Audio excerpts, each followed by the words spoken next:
of fear or emotion of fear? No, it is saying God has not given me the spirit of fear. That means fear is a spirit. Fear is a spirit. And what kind of spirit? It is a demonic spirit. Now, what is this demonic spirit doing? It is bringing anxiety. It is bringing imbalance or making us keeping us not in that peace, right? As you said. So it's a spirit doing, which is called the spirit of fear, that is causing this problem. So when we are opening our mouth, when we are saying concerning worry and fear, it is we are confessing out of our mouth. As you said, the word of God says, life and death is in the power of my tongue, right? So what we speak gives life, or what we speak gives death. So when we are opening our mouth, what is confession? Confession means speaking as it is. What is confession? Speaking as it is. Now, when we say in a Catholic church, okay, when I go for confession, we are trained, there is only one kind of confession. Just going to the priest and confessing, saying your sins to the priest, right? We all do that, right? Once or twice we go for confession. So when we say, let's confess the word, first thing comes in our mind is, oh, confession means that confession. But there are 4 kinds of confession. We are not learning that right now. But what I'm trying to explain to you, this confession is for everyone who believes in Christ Jesus. Because this confession is a bunch of scriptures put together. It is all from the Bible. So whenever we are releasing a word out of our mouth, we are releasing life-giving spirit out of our mouth that is countering those spirit that is causing fear or anxiety in our life. I will just take one scripture, the first scripture in your book, page number 16, and I will explain to you how it works, okay? And then we will, the sister will lead in the whole confession and how it all works. What is written there, the first one? I am the body of Christ. I am the body of Christ. No. I am the body of Christ. What do you understand? I am part of Jesus. I am part of Jesus. Very good. We are believers. And we are united. We are united. Yes. Praise God. Now, I am the body of Christ. Now, the way I understand, okay, the way this scripture helped me. Now, during COVID, okay, we were all in that, nobody could avoid COVID, right? This area was not, it was affected, right? Yes. Okay, so during COVID time, I got infected, and 4 days later, my parents got infected. Okay, now my father is now 75. So during 3 years back, he was 72. Okay, now we know a person who is plus 60. During COVID time, if there is imbalance in your breath or your pressure levels or all these things, they would straight away say, okay, it's time for you to go to the hospital. Yeah? Yes. And most of the time, a person going to the hospital never showed up. Yes or no? That fear was there. Yes or no? Yeah. So, when I got the news, what do you think the first thing that happened? Fear. Fear came, right? So, now to counter that fear. Now, what I'm saying is, when I'm opening a mouth, I'm releasing power out of my mouth, the word out of my mouth, that is the word of God. It is countering the spirit of fear that is trying to take entry in my life. Praise God.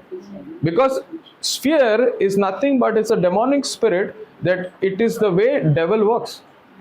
Devil needs fear to bring destruction in my life. The only access for devil to interfere in my life is called fear. If there is fear, he can start his work and he can continue his work in your life. That's where you see there is no peace, there is anxiety, there is trouble, there is no stability, because that's the work of the Satan. And how is he doing it? Because you and I have given access to fear in your life. Praise God. So when I open my mouth, I am releasing the word of God out of my mouth, that is countering that spirit that was causing fear and anxiety in my life. Praise God. Because the word of God that I am releasing out of my mouth has power, as you said. What is power? Power is something that changes something that is there into something new. Power is a force when it is applied. It is changing something that is already there and replacing it with something that is new. So there is fear operating in me. I'm opening my mouth and I'm releasing a substance called faith. What is faith? Faith is a substance that is required for God. And the Bible says only by faith we can please God. Praise God. Now, faith is a substance which allows God to intervene in my life, or to start that work in my life. Just the way devil needs fear to bring destruction, God needs faith to bring recovery and healing and all those good things. Are you with me? Praise God. So when you are opening your mouth and releasing the word of God says faith comes by hearing and hearing by the word of God. So when you are opening your mouth and releasing, I am the body of Christ, what is happening? Faith is rising. Faith is produced. Faith is coming. Praise God. Because faith comes. How does faith come? Okay, let's open to Romans 10:17. Praise God. Faith comes by hearing the message. Any other translation? Message comes through preaching Christ. Preaching Christ. Very good. You're reading RSV, sister? NRSV? Your Bible. Read from there. Romans 10:17. 10:17. That is good news, no? Yes. I want from this, I want from there, I want from this. Let's understand from different translation, okay? Now you may say, why different translation? Yes. It makes it easy. Praise God. So I don't have to explain. 10:17. Read. So faith comes. That means faith comes. That means faith comes. First thing is faith comes. Then From what is heard, what is heard? and what is heard comes through the word of Christ. Through the word of Christ. That's what faith has to do with the word of God. No other word. Faith comes only when you hear the preaching, hear the word of God that is being preached right now. Faith is coming, and the faith is based on the word of Christ. So faith comes from what is heard, Ah. and what is heard comes by the preaching of Christ. Same. Praise God. Read. And it's saying consequently, faith comes from hearing the message. Correct. That's the message translation. Same. Then I read it. NIV. Praise God. There's another translation. If anybody has KJV, RSV. Okay, read. Yeah. Read. Let it properly drill into us, because this is what Jesus wants. Okay, read. So then faith cometh by hearing, and hearing by the word of God. I wanted this. Then faith comes, hearing by the word of God. So it is not just hearing once. Now, what is being preached to you, hearing, yes? But when you go back, you need to continue to hear what is being preached. That's how faith comes.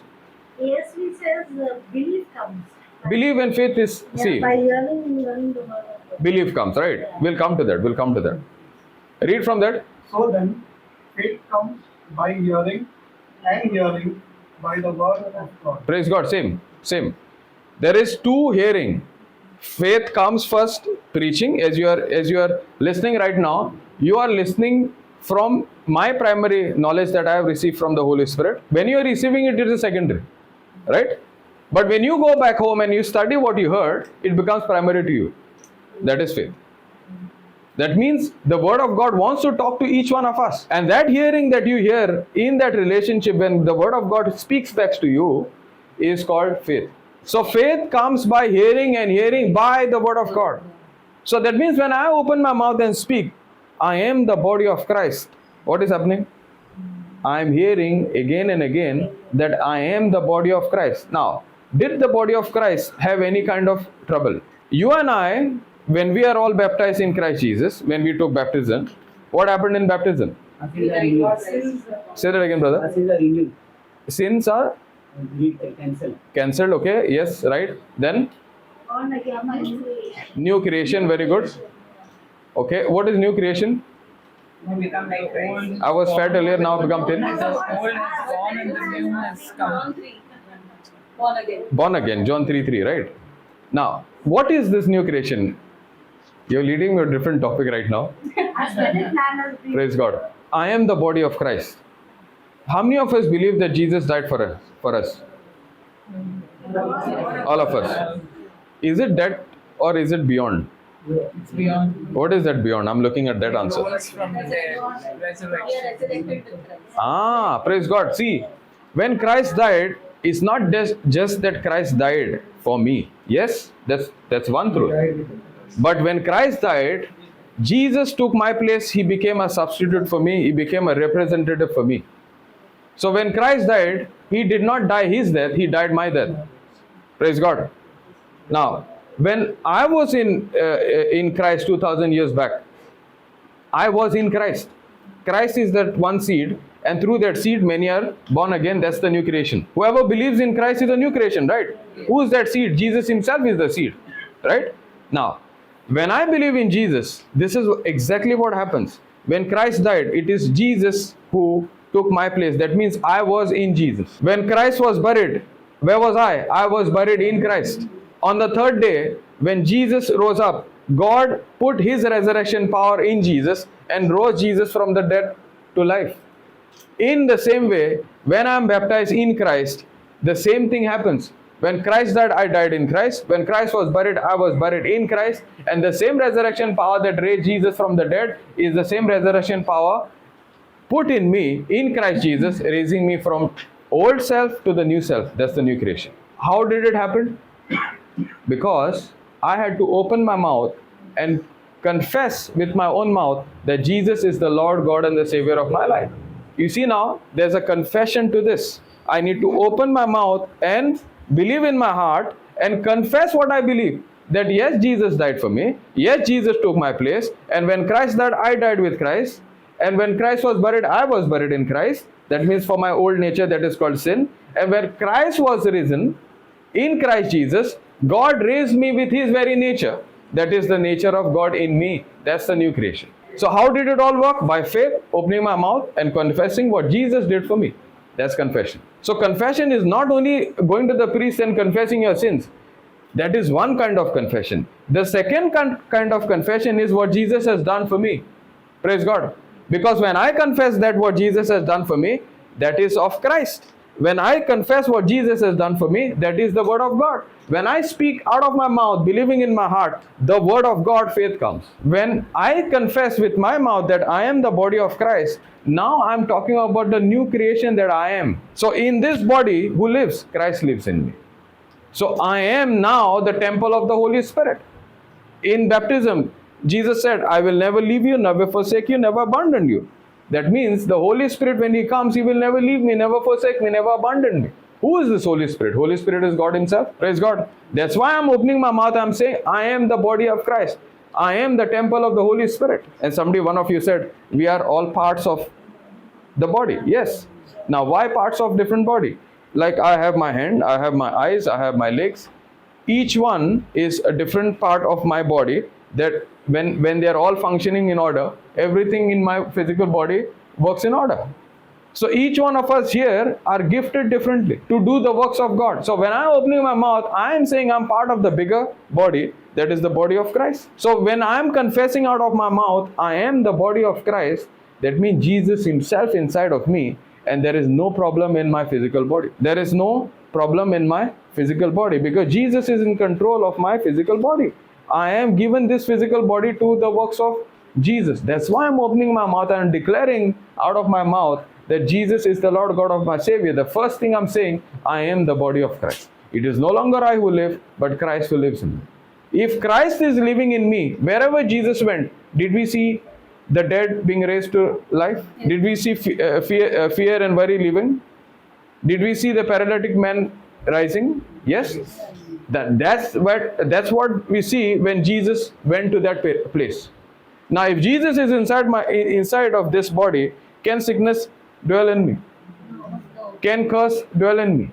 Can anything of the kingdom of Satan dwell in me? No, because now I'm declaring with my mouth that what Jesus has done and what he has declared for me. He has declared me I am his temple. He has declared me I am his very church. He has declared me that I am his very house.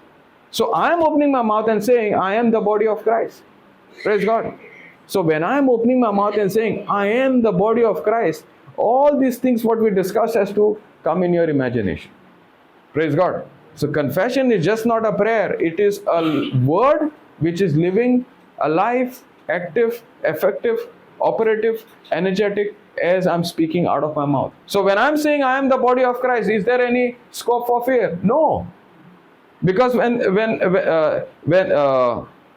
there is the Spirit of God, there is freedom, there is liberty. The Bible says that. Where the Spirit of God is, there is freedom, there is liberty. So when I am declaring out of my mouth what Jesus has done, I am opening my mouth and saying, I am the body of Christ. Christ is inside of me. He is the very Jesus who was on this planet Earth. Now He is inside of me. So there is no scope for any fear. There is no scope for any worry. There is no scope for any sickness in this body of Christ. Praise God. Now, when the news came to my parents that they are, that diagnosed with COVID, and they were going, my father especially, he was going breathlessness, and then oxygen level was showing some, going down the regular order. So it was just after 4 days that I recovered. So when I went down, I was on the first floor, and when I went down, she said, the doctors called, and they said, as per the report now, they are sending a van, so my dad has to go. I said, okay, sit down. Praise God. Because I'm already hearing the word of God, there is faith in me, and where there is faith, fear cannot come in. Praise God. Now I have to continue to operate in faith. Now the news is coming to me, the pressure is coming to me to do what? Which I come to fear. To bring a person into fear, to bring a person into unbelief. I heard somebody talking about unbelief earlier. One sister was sharing. What did God say to Jesus when he received the baptism? This is my beloved son, right? In whom I am well pleased. Now you and I are all beloved sons and daughters of the Father. Praise God. That's why we are the body of Christ. He loves us. That's why He's made us as His dwelling place. Praise God. Can God stay in anything that is not holy? Praise God. Though how did we become holy? Because of the price that He paid for us. Praise God. How did we become worthy? Because of the blood that He shed for you and for me. Praise God. So we are made worthy so that we can be His holy temples. We are made holy because of not what I have done, not what the goodness that we have done, but the goodness of Christ that He had done for you and for me, becoming a representative or becoming a substitute in our place. So when I am saying that I am the body of Christ, there is a pressure that is coming saying that you are not the body of Christ. Praise God. Just the way Jesus faced the pressure. If you are the Son of God, let's go to Matthew 4, 1 onwards. Then the Spirit led Jesus into the desert to be tempted by the devil. After spending 40 days and nights without food, Jesus was hungry. Then the devil came to him and said, "If you are God's son, order these stones to turn into bread." Praise God. But Jesus answered, "The scripture says, man cannot live on bread alone, but needs every word that God speaks." Praise God. Okay, hold on. Can we take any other translation, or we understood this?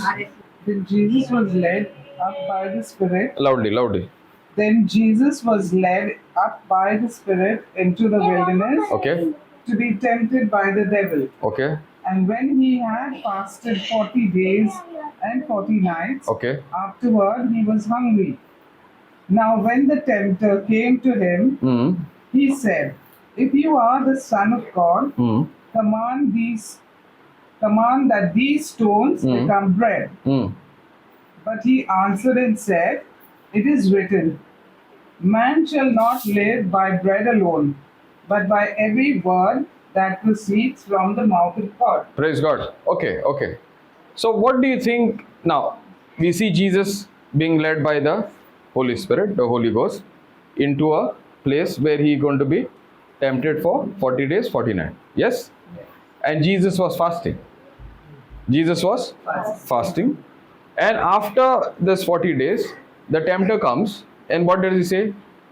if you're the Son of God, if you're the Son of God, turn these stones into bread. Right? So, what do you think the temptation was all about? Jesus could not turn the stones into bread. No. What was the temptation all about? To prove that he is the Son of God. To prove that he is the Son of God. Do we all agree? Do we all agree with this? Okay. Now, if I understand this, everything that Jesus has declared for us on the cross is our identity. That's the new creation. That's the new identity you and I have. Praise God. Now, the Word of God says, I am the body of Christ. The Word of God says, He has not given me the spirit of fear. Right? Just the way Jesus received a word from His Father. What was the word? Okay, go to the third chapter. Read Matthew. Same. Matthew. John the Baptist. Yeah, read the last two scriptures. 16, 17. Yeah, 16, 17. Read from 15. Because Jesus answered and said to him, permit it to be. No. Then from 15 I'm reading it. Or you want it from 4, 15, 16? Yeah. Okay. This is 3. 3, 15, Three, 16, right? 17. Yeah, read. So, but Jesus answered and said to him, permit it to be so now, for thus it is fitting for us to fulfill all righteousness. Then he allowed him. When he had been baptized, Jesus came up immediately from the water, and behold, the heavens were opened to him, and he saw the Spirit of God descending like a dove and alighting upon him. And suddenly a voice came from heaven saying, this is my beloved Son, in whom I am well pleased. Praise God. What is the voice saying? What did he hear? This is my beloved Son, in whom I am well pleased. Okay. Now Jesus is led by the Spirit of God, the Holy Spirit, and he goes into fasting, right? And soon after fasting, this tempter comes and he says, if you are the Son of God, command these stones into bread, right? Now, why do you think Jesus went on fasting? One was because you were led by the Spirit, no? Correct? I think And second, Yeah, go ahead, no problem. We are learning. There's no right or wrong, okay? I It's think because he was meditating on this word, this is my beloved Son, God's word, that this is my beloved Son, and he was meditating on it, that I am God's Son, and that is it. praise God. Yes. Any other And answer? he was going to start his ministry after that. So just preparing. That's correct. He was always communed with his Father. That's correct. We are all called to be communion with the Father. Anything else? Preparing for the cross. Preparing for the cross. He had, I think, as See, he was we- growing, he was Okay. learning the scriptures, Okay. and those scriptures were coming Praise God. Okay. about him. Answers are right. Okay. Let's connect together. Fasting. What does actual fasting do to a person? Let's come to that. yeah, it makes Self-control. Yes. Purification, Purification. Okay. Anything else? awareness, Awareness. become strong. Spiritually strong. Spiritually strong. Body The person who is born of God is born of God's Spirit. God's Spirit is never weak or strong. God's Spirit is God's Spirit. So there is nothing called strong spirit and a weak spirit. I'm born of God. That means I'm born of God's Spirit, and God's Spirit is strong. God's Spirit and my spirit is one. Praise God. What is weak and strong is my carnal, which is also a spiritual part, which has to be aligned to the Word of God. Now, Jesus received the Word showing his identity. What is his identity? You are my beloved Son. Praise God. And I'm well pleased with you because you are the one who is walking by faith. What pleases God? A person who is walking by faith pleases God. Was Jesus walking by faith? Yes. Where is faith? Faith is in a person's spirit. Man is divided into Two parts. Three. Two parts. It's called. Where is this third part coming from? I know spirit and body, soul. Okay, praise God. You're right. I was trying to confuse you. Man is divided into three parts. 1 Thessalonians 5:23 says, man is divided into three parts. First is the spirit part, second is the soul part, and the third is the body. Now, spirit and soul are very identical. Only thing that can differentiate the spirit and the soul or separate the spirit and the soul is the word of God. Hebrews 4:12 says that the word of God is sharper than any double-edged sword. It can separate the spirit from the soul. Praise God. Right? What is in my spirit? What is in my soul? In my spirit is my connection with the word, with God Himself. That connection is called faith connection. That's why everything that I agree and live is by faith in Christ Jesus. Anything that I receive is by faith in Christ Jesus. Is nothing to do with the things that I feel or things that I experience. Emotions. Praise God. Now, if there is faith in my spirit, what is in my soul? Feelings, you're right. Feelings, emotions. Feelings and emotions are one, okay? Feelings and emotions are one. Thinking, yes. And five senses in my physical body. Praise God, we are coming there. I'll explain to you why. In my spirit is my faith. In my soul, there are three things. One is emotions and feelings. Second thing is thinking. And the third one is choosing. Praise God. Decision or the choices that I make, choosing. Decision comes connected to the choices that I make. So three things. One is emotions. Based on my emotions, I'm thinking.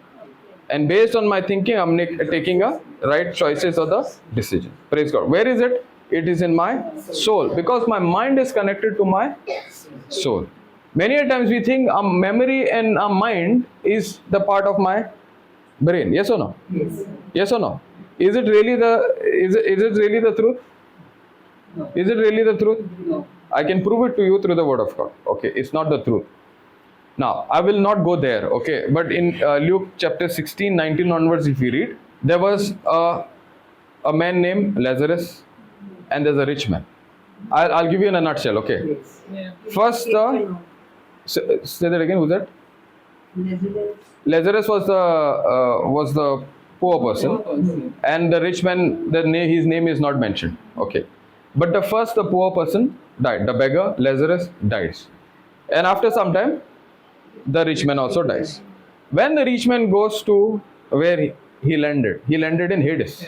He landed in hell. Hades is hell. And he is looking at Lazarus in bosom of the father Abraham. Praise God.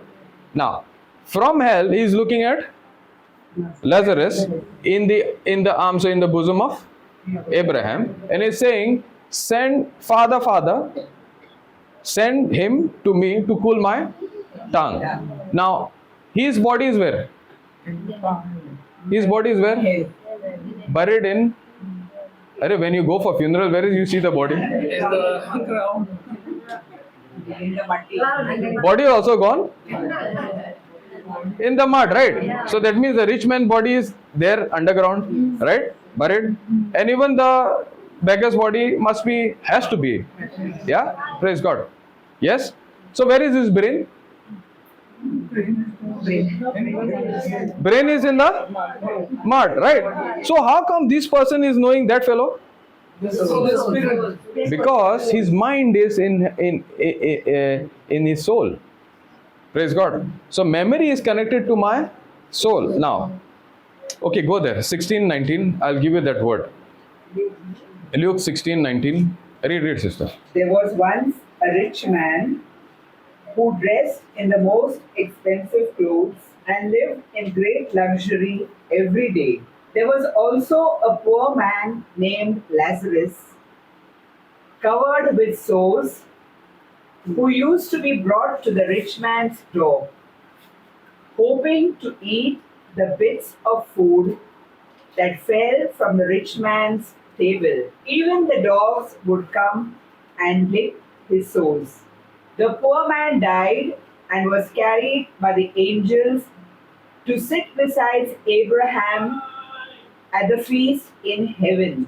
The rich man died and was buried, and in Hades, where he was in great pain, he looked up and saw Abraham far away with Lazarus at his side. So he called out, Father Abraham, take pity on me and send Lazarus to dip his finger in some water and cool my tongue, because I am in great pain in the fire. But Abraham said, Remember, my son, Wait. What did he say?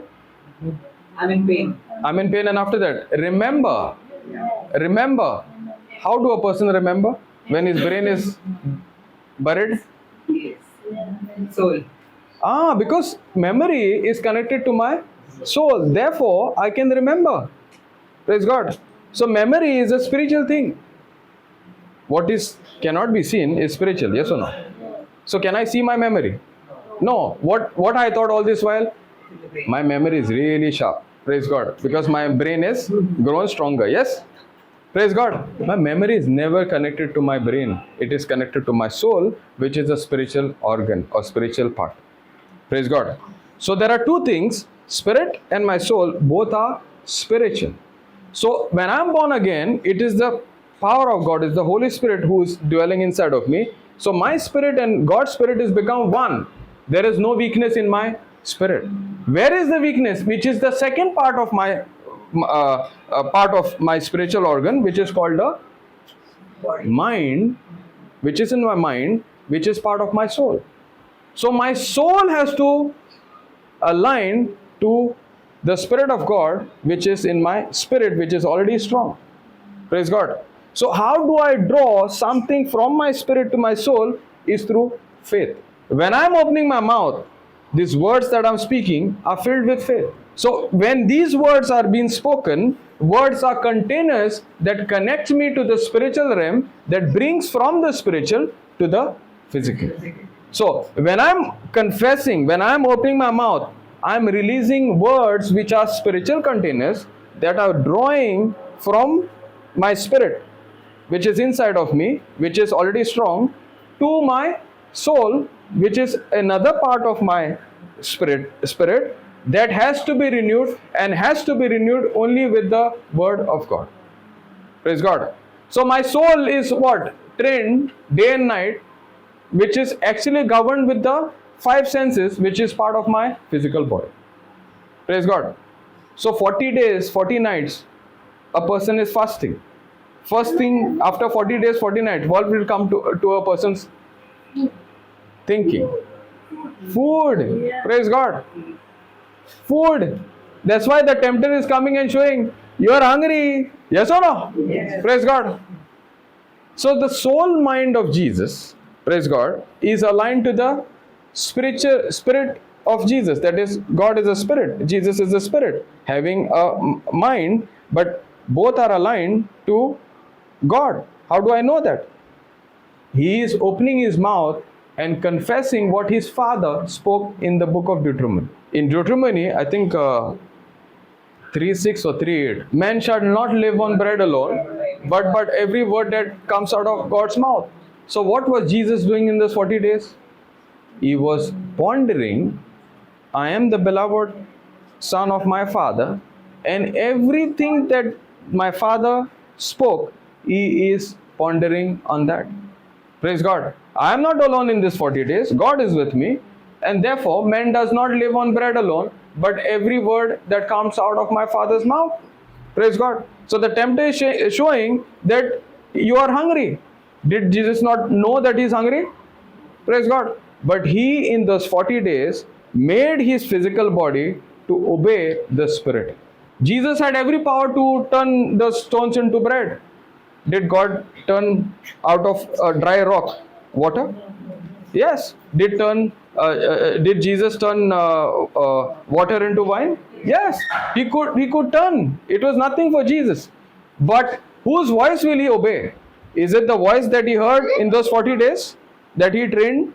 Or will the new voice command him, which is showing him about his physical senses? You are hungry. Yes, Jesus, you are hungry. He's telling you the truth. Praise God. So Jesus makes that decision to remain focused that he is the beloved son and everything that is coming from the Father is first. What is fasting doing? Fasting is teaching me to say no to those five senses and saying yes to the what the word of God says, which is coming from my spirit. And how do I know his soul and his spirit was one? And when he opened his mouth and he said, "It is written." Praise God. That's why Jesus says, "It is written, man does not live on bread alone, but every word that comes out of our mouth, my Father's mouth." Praise God. And then we see two other situations. In all three situations, he says, "It is written." Praise God. So what fasting does, trains me to depend on the written word of God. Praise God. Because fasting helps me to deal with something called unbelief. Many a time we think that when I fast, there is power generated in me. Praise God. There is power, yes? You know that, no? To receive power, you need to fast. Never heard? Not required. No, I heard. I know it is not required. It's a wrong belief. Praise God. That is what we are learning. Because I learned, okay, I thought fasting is something that brings power. And I had a problem with acidity. If I stay hungry, I cannot fast. And if I don't fast, I don't receive power. I said, what is this fix now, God? I can't. It increases with fasting. That is exactly what I'm saying. Because I heard the knowledge that when you fast, you receive power. So I have acidity back then, okay? I don't have that sickness anymore. The Lord has set me free. But back then, if I don't fast, I don't receive power. And if I fast, the full concentration is going on my acidity. Yes or no? Yes. Praise God. Can I fast now? Not possible. Because first thing is acidity. If I remain fast for 4 or 5 hours, there is all signs of symptoms coming showing that acidity has increased. Praise God. Therefore, I cannot fast. And if I don't fast, there is no power. I can't receive power. It's an unbelief. Praise God. It's something to do with unbelief. Then I realized fasting is only to draw my mind to the word of God. Praise God. I will teach you how I fast in those days. It was nothing to do with food. I was spending time with a lot of TV. I was spending a lot of time with my friends. I was spending a lot of time with doing, Facebook, yes. Putting my pictures and waiting on how many views are coming, how many comments are coming. Praise God. The Lord taught me only this. Fast against all these things and spend more time, that same time, learning the word of God. Praise God. That is fasting. Fasting is, and you fast against something that is drawing you from God. Praise God. So that could be your television, some serial at 7:30. Praise God. That finishes at 11 o'clock. Sometimes the same recap happens in the afternoon. So after lunch also you watch. So 6 hours are gone here, 6 are gone there. So 12 hours are gone. I need 8 hours of sleep. And the remaining 4 here, remaining how many? 12 plus 8? 4. 1 hour for cooking, 1 hour for washing, 1 hour for doing something else. And there is no time for God. Praise God. So there is no the real fasting. Fasting is anything that I give up for the word of God. So what is taking your time? You need to analyze in your life. Fast against those things. Praise God. Because all those things that you are receiving is causing you something called unbelief. Yes. So it's not compulsion to only food. No. It worked with me, right? Praise God. I have one problem. I cannot fast. So you do know. So you say No, he's getting I'm already. talking about food. I'm struggling that right now. See, fasting. Okay. Listen. That stomach issue is finished from now. Praise God. So you don't have to not fast because of your stomach issue anymore. I do fast. Okay. I do fast now because I understood what is fast. There are two kinds of fasting. Fasting because God says to fast. The Bible says you need to fast. Okay. Praise God. Jesus did fast. But we have not understood why he did fast. Now we are learning why he fast. He is Fasting was to counter that voice that he was about to face, that temptation that he was about to face, that would move him from his true identity. Our identity is in Christ. I am a new creation. I am the beloved son and daughter of the Father in heaven. Praise God. Everything that belongs to heaven belongs to me. Yes? Every temptation that is coming in our life is not testing you, but testing the word of God inside of you. Praise God. You may think that this devil is coming and trying to shake me. Yes? Oh, you know this devil? I don't know how to deal with him because he's too powerful. Praise God. I don't know. Every time when I want to do good, he comes. But by saying only you are loving God. If I don't say, then how will I preach? Praise God. Sorry. I'm sorry. Praise God.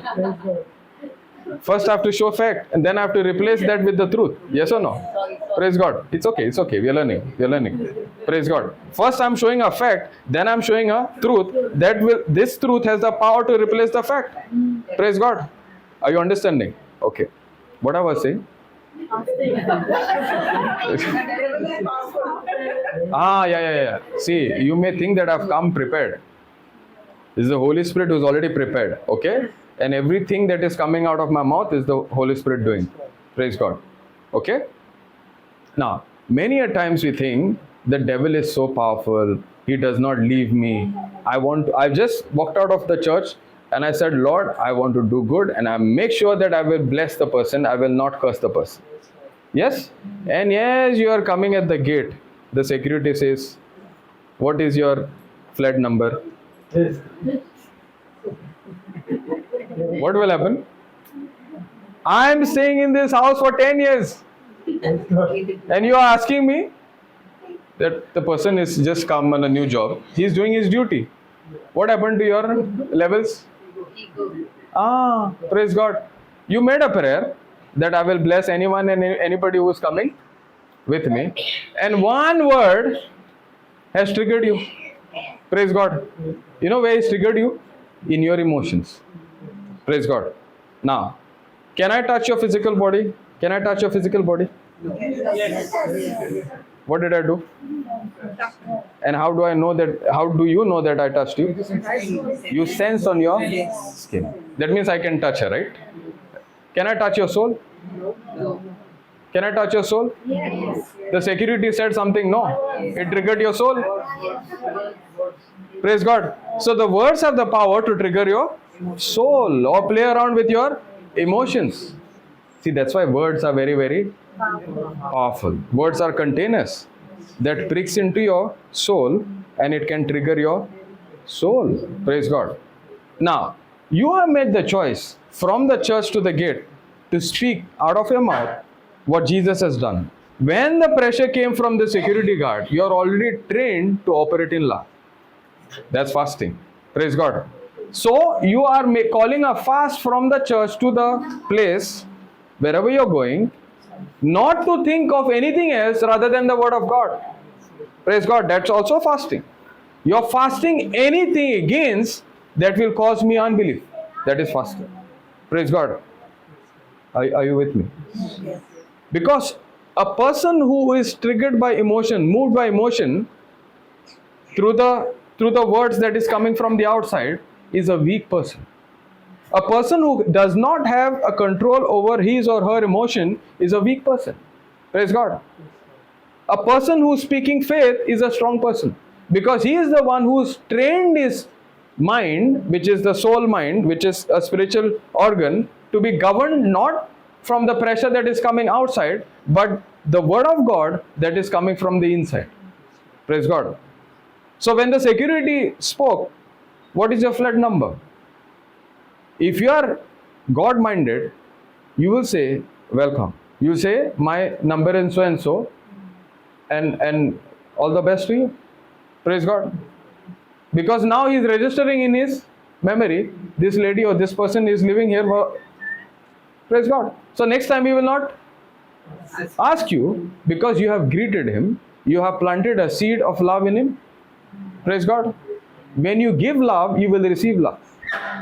Praise God. So when you are pondering on the word of God, this love that you are pondering, the word of God is God's love for you. You are releasing that love to anyone and everybody you're meeting. Praise God. What you give is what you receive. You cannot give something that you don't have. You cannot give something that you don't have. You will always give from something that you have. So when you are calling a fast against anything that is coming or contradicting or taking you away from the word of God, is called fasting. Praise God. So now when I got healed from that sickness, the food was still talking to me.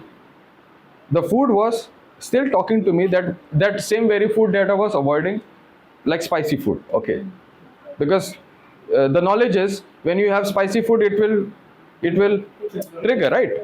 Now any spicy food is talking to me. I'm healed, but the spicy food is talking to me. Praise God. It's like, are you really healed? Are you the Son of God? Are you the beloved Son of God? Just the way Jesus was counted. If you are the Son of God, in the same way, devil comes to us in thoughts. Praise God. He is not coming with two horns and one long tail and one some fire here and there. He is coming to you in your thoughts. Praise God. Because words that you allow are either words of Jesus or the words of God. Words of the Satan. Praise God. So every day I have to allow the written word of God to sip in my soul, or to renew my thinking, which is part of my soul. Praise God.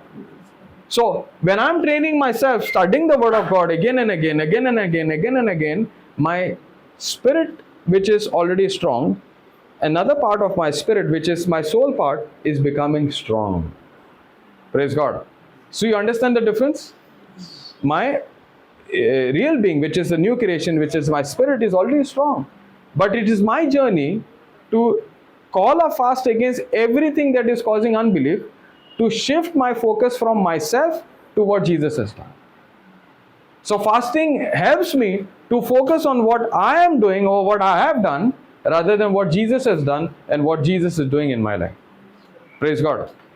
Hallelujah. That's why this sister said, somebody said that he could start his ministry, right? How could he start his ministry without focusing on what God the Father has called him? Praise God. Thank you, Jesus. Hallelujah. God's plan for us is to focus on Him, because in Him is the strength to do what He has called us to do.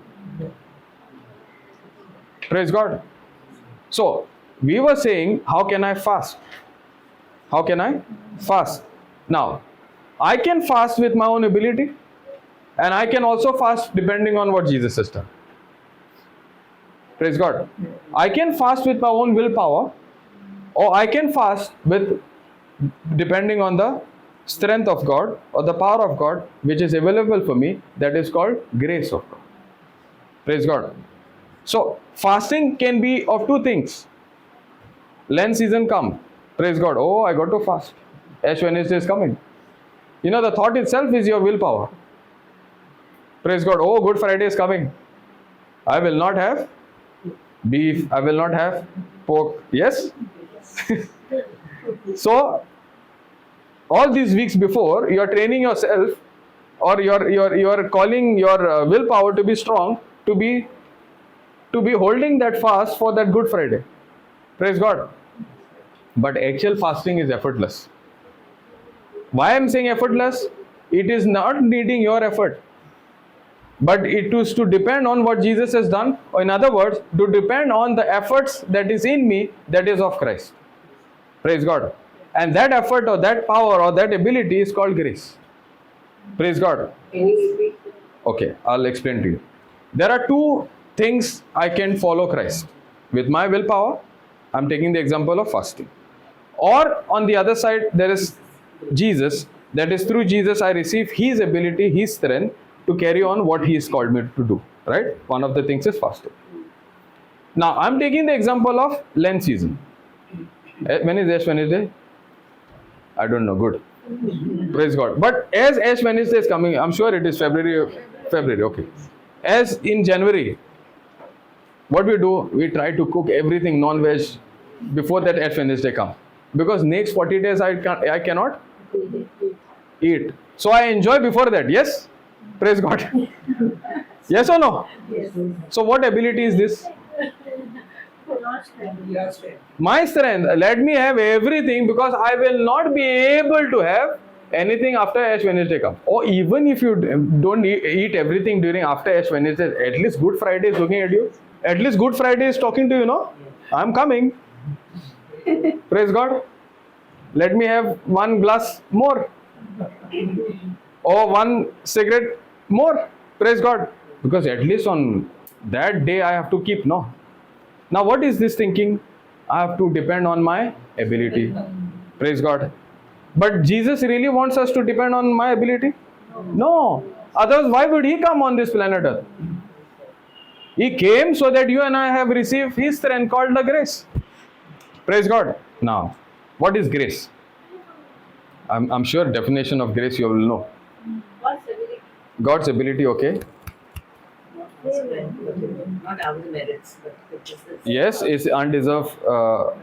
It is given to something who is not deserved. Not deserved. So grace is God's willingness to give His power, His ability that works on our behalf, even though I do not deserve it. Praise God. So that means fasting with my own ability is not possible. Praise God. If you try to do fasting out of force, you can actually damage your physical body. Praise God. But if you learn to depend, I'm using the word learn to depend on God's ability, you are not just benefiting your physical body, and through you are benefiting the things around you. Praise God. That is possible only when you depend on His ability, that is grace. Now the Bible says the grace is available for everyone. Praise God. And the Bible also says grace is given to those who are humble. Praise God.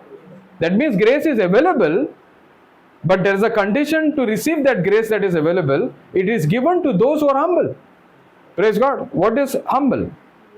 What is to being humble? put aside your Think of others, ego. yeah. Okay. Think of others better than us. Think of. Others better than us.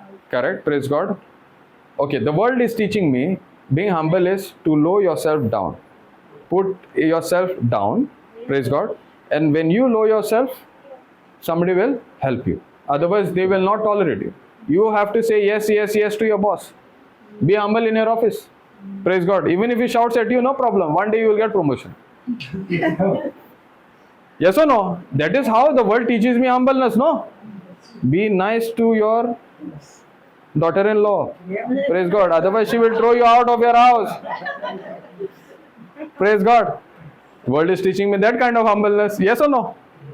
Yes or no? Yes, yes. Correct, no? And if you are not treating your children when they are young, when they grow, Together, praise God. That also is humbleness. Yes or no? See, the world is teaching us this kind of humbleness, and we are implementing this humbleness to the Word of God. Praise God. See, there is one knowledge that is coming of this world, and there is one knowledge that is coming from the Word of God. That is the scripture base. That is what we confess. That's why confession. We are still learning and understanding why we are doing this confession. Praise God. Now, a person who is humble, according to the Word of God, is a person who agrees to the written Word of God. Praise God. A humble person is the one who agrees to the written Word of God.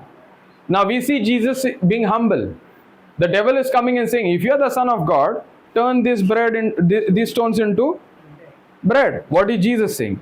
He is lowering himself to the voice of the Father, not agreeing to any other voice, but in agreement to the written Word of God. He is saying, it is written, man does not live on bread alone, but every word that comes out of God's mouth. Praise God. That is to being humble. Praise God. And the Word of God says, if you remain humble, it is God who Himself is going to exalt you. Praise God. So in your workplace, when you apply this system or these principles of the word of God, you are 100% to sure climb the ladder. Praise God. Because the word is sure. The word of God is not a lie. It is the truth. Praise God.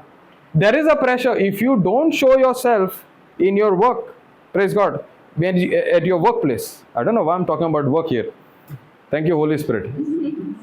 At your workplace, when you make that decision not to show what you're performing to your bosses, praise God, and in that showing you are trying to put your subordinates down, praise God, you're not showing what they have done in the system of this world. This is acceptable, so that if I'm not recognized, how will my boss know what I'm doing? Yes. And I'm going with that humble nature to the cabin and saying, boss, see, I finished this work before time. Praise God. But in that cabin, I'm not telling what the people who was with me is doing. Praise God. The word of God says, if you want to be the leader, you be the least of the person. If you want to be the first, you have to be a servant to all. Praise God. A person who is Christ-minded will walk to his cabin's boss's cabin, praise God, boss's cabin, and appreciate the work of his team. Praise God. Now, in the eyes of the boss, it might be utter foolishness, but will he ponder as he going back to his house? Praise God. So what you have done, you've released the power called love out of your mouth, given it to him because he did not have it, now he's pondering on it. Praise God. You are releasing faith to him, you are releasing love to him, because you are filled with something that the person does not have. Praise God. That's how the kingdom of God and the system of God works. We can apply these principles in our day-to-day life. I'm just sharing one of them. Praise God. So when you call anything that is coming against the written word of God, the philosophy of this world, the knowledge of this world, you are showing that you are a humble person, because you are staying put to the written word of God. The world is teaching me, forget about the rest, put yourself first. The world is teaching me. The word of God is teaching me, you forget about yourself and put me first, or put my teachings first, or put my word first. Praise God. And when you do this, God himself will exalt you, because in the eyes of God, you are a humble person. Praise God. So, calling a fast against any thoughts that is contradicting to the word of God is the true fasting. Are you with me? Yes. Praise God. Is it getting too much? Is it helping? Yes. Praise God. Okay. Thank you, Jesus. Hallelujah. I actually forgot what we were talking about a discussion earlier. Praise God. Thank you, Jesus. Hallelujah. Hallelujah. Yeah. Thank you, Holy Spirit. Thank you, Holy Spirit. So now we know spirit, soul. What is in my soul? Soul, there is my thinking, emotions, and choosing. And in my body, which is a earthly suit, where my spirit and my soul is living. Body is a earthly suit for my spirit and my soul to live. Praise God. As long as I have a physical body, I will be living. That means when I say I will be living, that means my spirit, who is my real identity. God is a spirit, right? How many of us have a spirit? Let me see. How many of us have a spirit? I am a spirit. Praise God. It's not that you have a spirit, you have a spirit. Praise God. Because God created us in his image and likeness. God is a spirit, and I am also spirit. In the same way, you and I are designed to be governed everything through the spirit, not with my physical body. Praise God. Stomach and my hunger is something to do with my physical body. So what should actually govern me? My spirit. That means the word of God, which is spirit part.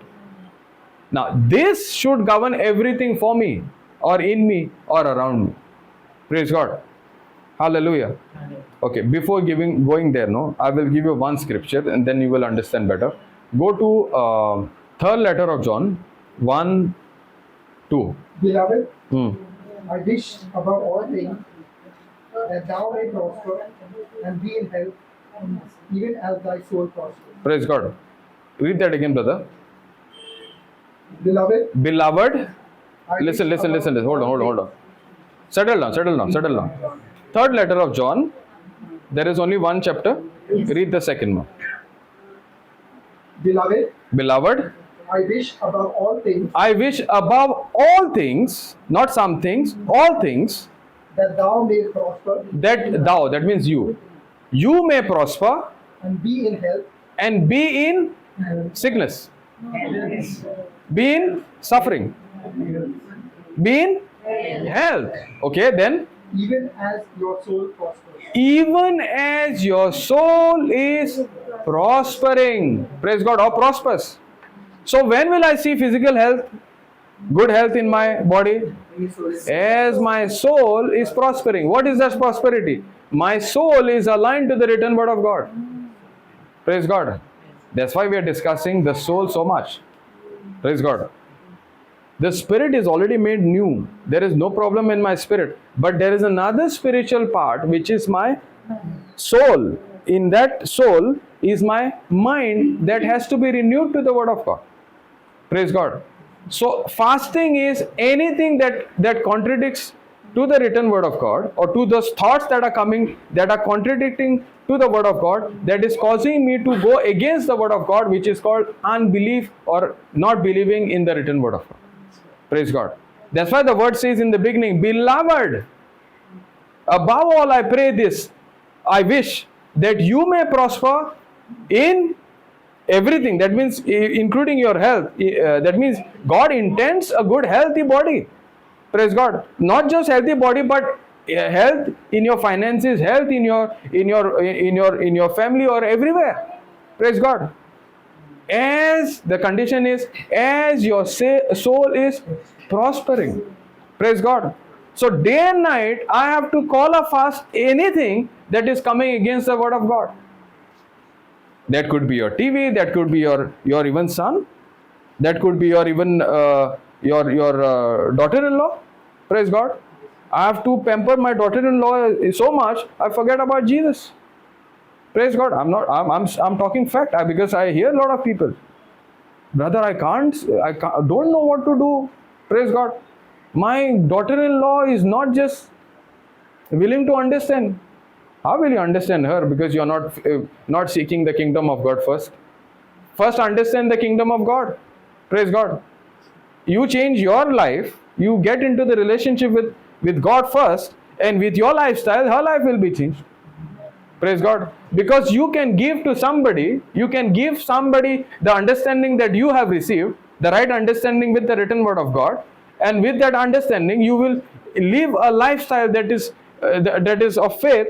That understanding will change your daughter or your anybody, your loved one. Praise God. You cannot give something to another person which you don't have, and you are expecting her to or he to understand you when you don't have the right understanding. Praise God. To have the right understanding, you and I have to make that decision to change me first. Praise God. Hallelujah. So when I make the decision to receive from the word of God, I'm actually allowing my mind to be governed with the written word of God, and that is where I'm prospering in my soul, in my thinking. Praise God. When my thinking is right, my believing will be right. When my believing will be right, my actions will be right, my decisions will be right, my habits will be right, my character will be right, my whole life will be right. Praise God. It is all in my soul that has to be renewed to the written word of God. That is what is the real fasting. You fast against anything that separates you or takes your time away from the written word of God. Praise God. You check in your life. You check in your life. And you call a fast depending on God's ability. That is grace of God that is available for me. And that is exactly what we are discussing. Lord, I can't do this. Lord, I can't do this. Make this prayer. Lord, I can't do this, what you're saying. But because of your written word of God, depending on your grace, depending on your ability, I am ready to say yes to what you are saying. Praise God. I see Mother Mary is being humble. Praise God. Was it possible to say yes to that voice? No. Praise God. You know, during that time there was a law. If anyone is found pregnant before marriage, that person had to be stoned to death. Praise God. Was Mother Mary aware of it?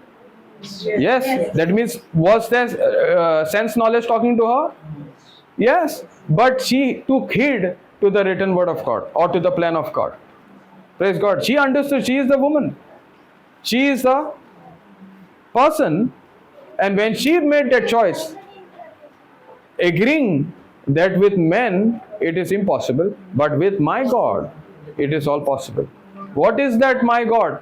With my God who's given me His grace, all things are possible. Praise God. So when I depend to focus on not my strength, not my willpower, but on the grace of God, how is this grace activated? When I open my mouth, anything that I need from God is voice activated. That's why opening my mouth and confessing anything that I need from the kingdom of God has to be voice activated. Praise God. When God created the world, anything that He created, He had to open His mouth and speak. Where He saw darkness, He said, let there be light. He had to voice activate by faith. He could see what is already there in the spiritual.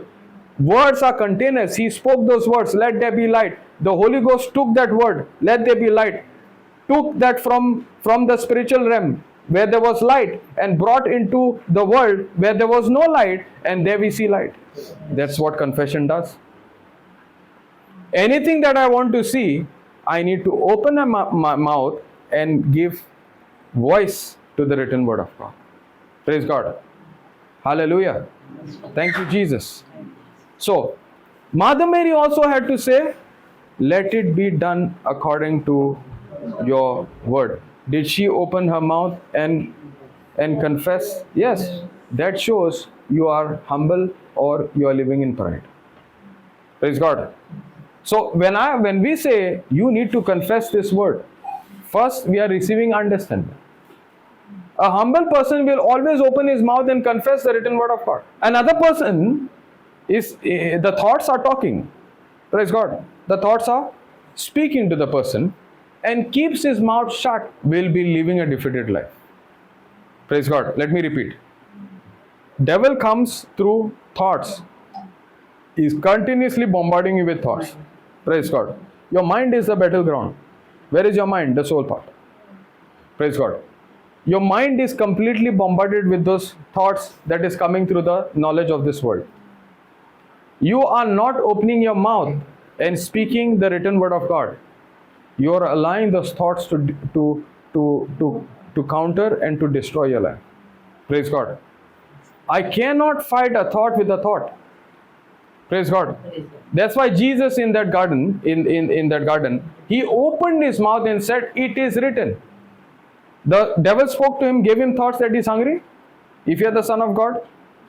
Yes. But did he just keep his mouth mute? No. He opened his mouth and he activated, saying, it is written, and then he spoke the written word of God. Praise God. Now let's consider this. Does the word of God says, by your wounds, by Jesus' wounds, He will heal you? It is already healed. Bible says, 1 Peter 2:24, by the wounds of Jesus you are healed.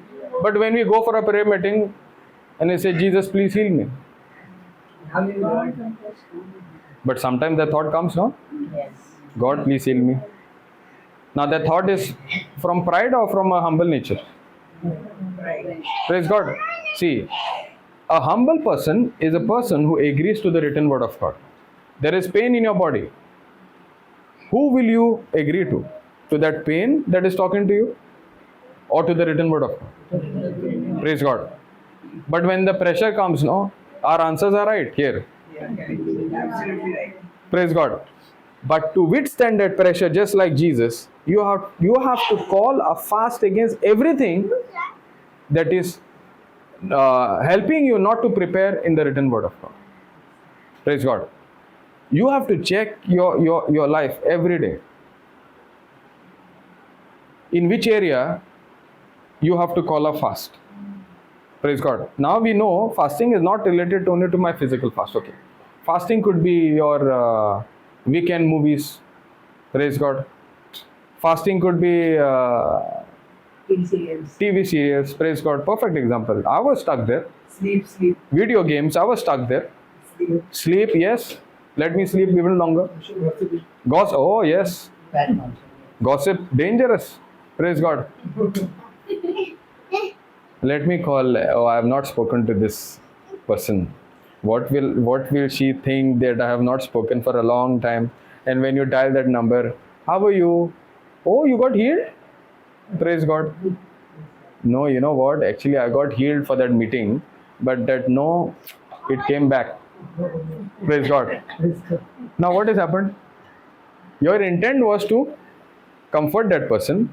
Now, you are actually not comforting, you are destroying that person. And you are allowing your heart to receive more seeds from that side also. And you are allowing destruction to come in your life. Praise God. Call a fast against those kind of calls. Praise God. Now, with your ability, can you do that? No. Praise God. That's being a humble person. Anything, any step you take. Lord, I can't do this. I don't have that ability. But I depend on what you have done. With me as men, it is impossible. But with you as God, with you, with me, all things are possible. Praise God. Hallelujah. You know, we all love Mother Mary, right? I'm taking her example. But do we love her teaching? She had only 2 teachings. Praise God. And that is very, very dear to me. Do whatever He tells you to do. Praise God. But most of the time I do what I want to do. Praise God. But you have to be able to pick up the voice between Him and your voice.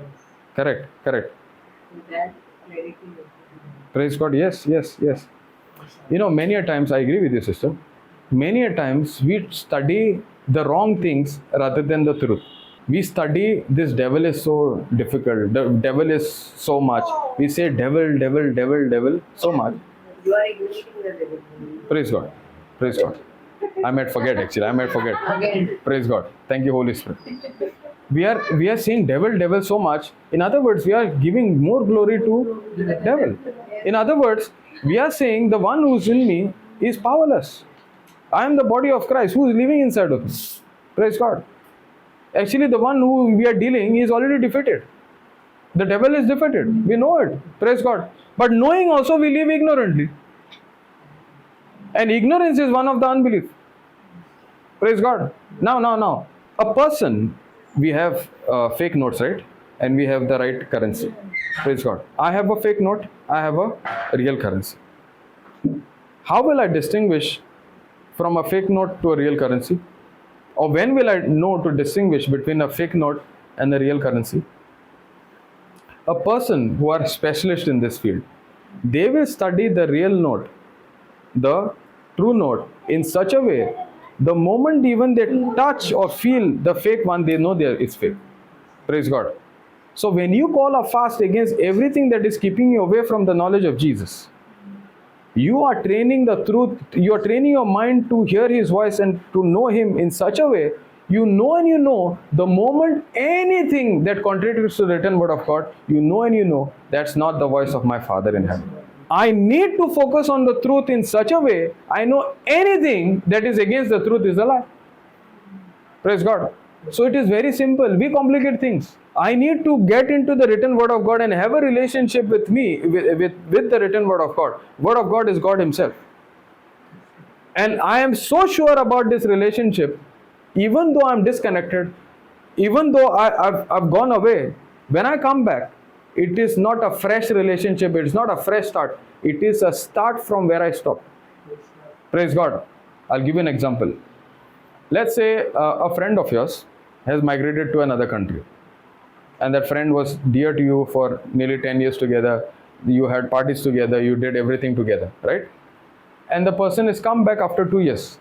How will your connect be? It will be instant, right? You don't have to create that friendship back again. Yes? Praise God. Why? Because you had a 10-year good relationship with that person. You know, our relationship with Jesus, it simply gets disconnected the moment we fall. And then we try to come in his good books. We try to do something nice so that his relation, my relationship is pondered. Praise God. But really, that is the relationship God wants? God wants us to have a father and son relationship. God wants to have a relationship not of a servant. He says, I don't no longer call you servant, I call you your friends. Praise God. Our relationship with the Father should be a beloved relationship, or a father and son, or father and daughter relationship. Praise God. So now it doesn't matter even if I fall, I'm not depending on my ability. I'm depending on what Father has done to me through His Son Jesus.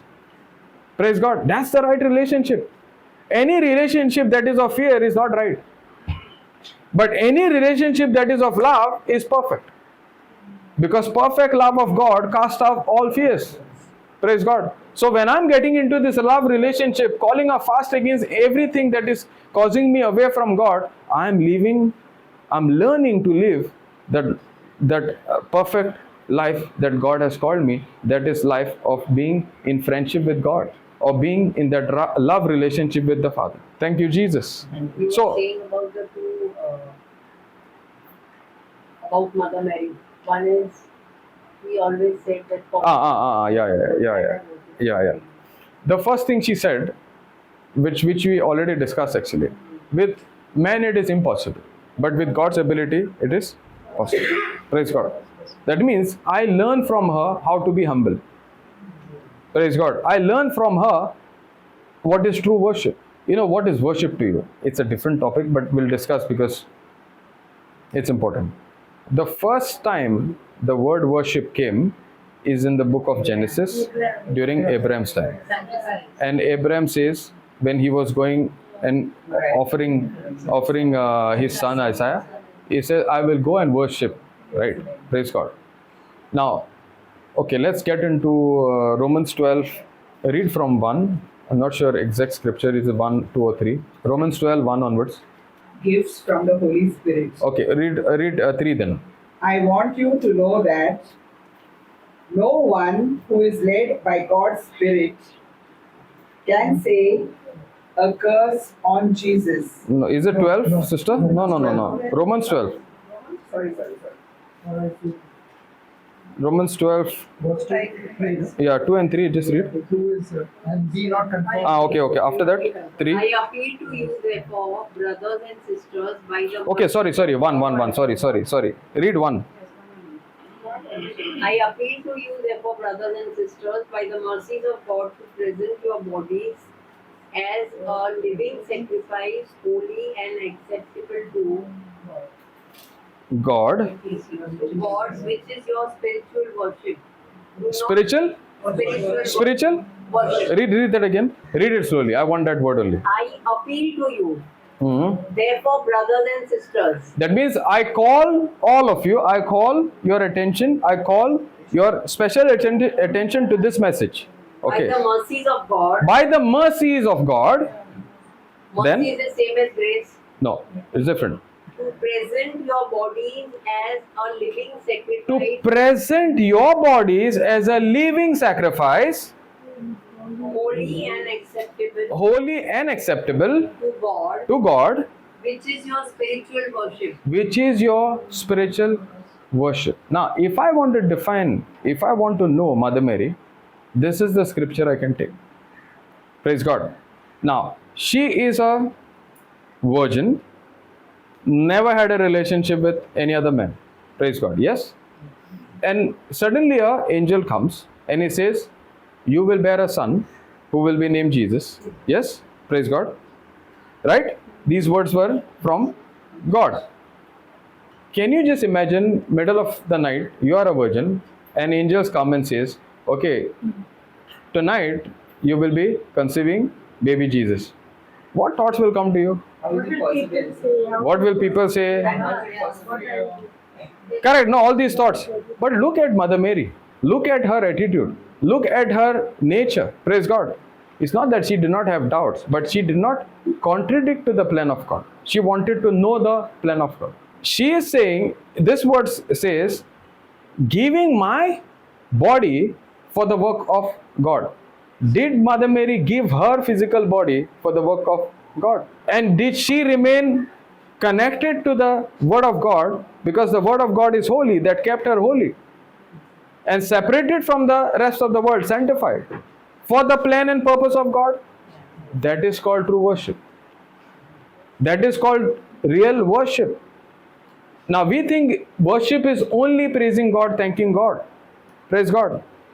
A person who is giving herself or himself to the Word of God or to the works of God, in the midst of pressure, he will be thanking God, praising God. That is true worship. Giving myself to the work of God. She could have been stoned to death. With men, it is not possible what you are saying. But if your word says that strength will be helping me, that word will help me to carry on God's very plan for my life. Praise God. That is true worship. True worship, if I want to learn from Mother Mary, I need to learn this. Giving myself as a living sacrifice Plan of God. for the plan and purpose of God. Without asking anything, just submitting. Submitting, and the Holy Spirit will teach you when you have doubts. Praise God. It doesn't make sense, but I'm still saying, thank you, Jesus, praise you, Jesus, even in that difficult situation. Praise God. You are calling the strength of God in the midst of that pressure. When you are praising and giving thanks to God in that midst of the pressure, you are learning to dismantle the plans of the devil. Praise God. When you are praising God in the midst of the situation, devil loses his hold and the grip over your life. Amen. Praise God. That is true worship. First, I'm giving myself to the work of God. That is first. Just like Mother Mary. And not focusing on anybody else, but focusing on Jesus, her son, and also leading everyone and anyone to her son. That is true worship. Praise God. That's why he said, don't come to me. Go and see what he is doing. Learn from him and do what he tells you to do. Praise God. That is a mark of a person who is saying, I'm a true worshipper. He will never, or she will never lead the person to him, but draw that person to the Word of God or to Jesus. Praise God. That's why we see she is always keeping the disciples in that 120. She was there with them, comforting them, helping them to remain united. Praise God. That's the nature of a person who is born again, to keep himself desiring more for the Word, calling a fast against everything that can cause unbelief, and remain put to keep my mind continued, or to keep my mind tuned to the written Word of God. Praise God. So that in the midst of the pressure, out of my mouth only and only the written Word of God comes out. Praise God. That is called true worship, and that is called true sacrifice, or that is called the true fasting. I can know many examples of that. David was a true worshipper, right? Joseph was a true worshipper. His own brother sold him, and what state? He was naked, and all those things. When he ended up in the Potiphar's house, his own wife accused him falsely. He did not complain against his wife. That is true worship. What we do? We complain. We murmur. Yes, worship is to die to myself so that Christ is more in me, increases, and I die and decrease. Praise God. That's why we are declaring, I am the body of Christ. What does this mean? Can you say like this? My name is Sonal, right? Sonal has the mind of Christ. Name of a person you saying? Yeah. Ah, okay. Sequeira has the mind of Christ, Sona has the body of Christ, Okay. and wisdom of the Lord is within her. Yes, yes. So we can say that. Yes. And then Yes, you can confess. See, to activate anything in the spiritual, it has to be voice activated. You and I have the power not to create but co-create with God. Praise God. You and I are co-creators with God. Okay. For God to do something, He needs your permission. That's why He made Mother Mary speak out of her mouth, your will be done. So what is your will be done? When you open your mouth and confess with your mouth, believing in your heart, the will of the Father. The will of the Father is the written word of God. Clear? yes. Now, you are saying out of your mouth, taking that person's name, this person has the mind of God. You are speaking life over that person. You are cooperating with God, because God, to do something, He needs a physical body, Yeah. a person having a physical body. Right? As long as we are on this planet Earth, we are able to do things on this planet Earth. That is carrying on His will. When you are opening your mouth and saying, this person is the body of Christ, you are not going by what the person is going through. You are going by what you are confessing. That's the difference. Praise God. Because everything will come in contradiction to you, showing and teaching you what you are saying is not right, will not work. Correct. Praise God. Correct. So anything that is coming against those kind of thoughts, those are the thoughts you need to call a fast against. And how do you call a fast against? Speaking to the thoughts with the written word of God, saying it is written. This person is still the mind of, is still the body of Christ. He has the mind of Christ. Praise God. So you are saying, but in the pressure, are you continuing to say the same? Will show whether you are operating in faith or fear. Praise God. If you are not, then you continue to learn the written word of God more to yourself than to others. There are two things. You don't have to be carried away by emotion. You have to be. You cannot be controlled with your emotions. A weak person is a person who is carried away, or you can term different thing, but governed by the emotions, a person's emotion. It needs training. Okay, this is just not one day thing. Okay, it needs It is training. continuous, consistent practice like the fire in the In a tandoor, right? That's what she meant, right? No, like the flame candle burning continuous 24/7. One day the candle will go down. No. But 24/7 continuous practice has to be there. Okay, the word of God says, do not be conformed to this world, but be you transformed. That is a continuous process. By the renewing of your mind. Now, renewing of your mind is only with the written word of God. For other things you are already trained. Your mind is already trained. You don't need to renew. But to renew your mind with the written word of God needs training. Praise God. It doesn't take much time, no, to change from the word of God to the world. Unless you make the decision, a deliberate decision, and stay consistent to be renewing your mind to the written word of God, so that you do not be conformed to what your old thinking was saying. Your old thinking was saying what you see is more real than what you don't see, no? Believe what you see. Can I ask my doubts? Right now, same topic, then ask. Same topic means. Okay, we'll talk later, okay? Okay. Praise God. I actually forgot what I was saying. You can continue. No, we were talking about Mother Mary points that we covered up, worship and the other things. Okay. And then I asked you this question, because otherwise it's given, in the white books, mind and body. But your interest. Spirit, soul and body. Soul has the mind of Christ, body of Christ, wisdom of the Lord is within her. Correct. I'm joining all the three together. Huh. So that's not given. I thought that's not given. So, okay. See, to understand that, okay, God created heavens and the earth. But earth He is given to men. Heaven belongs to God alone. Clear? It is there in Psalms 115:60. God's word, what He has spoken, is final. He cannot alter His word. That is in Psalms 89:34. What God has spoken, it is final. He will not come against His word.